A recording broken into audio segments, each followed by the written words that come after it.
Magluto naman ako ng sotanghon. Ayan, no? Magluto ko sotanghon.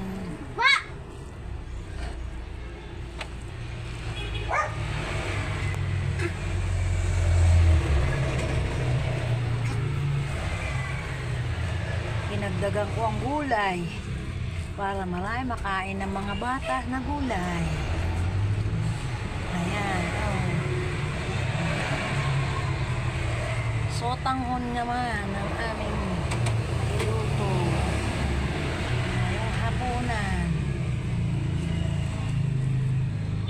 Kasama na pati ang merienda. Ayan, ang aming ulam. Dadagdagan lang namin para ano. Ayan.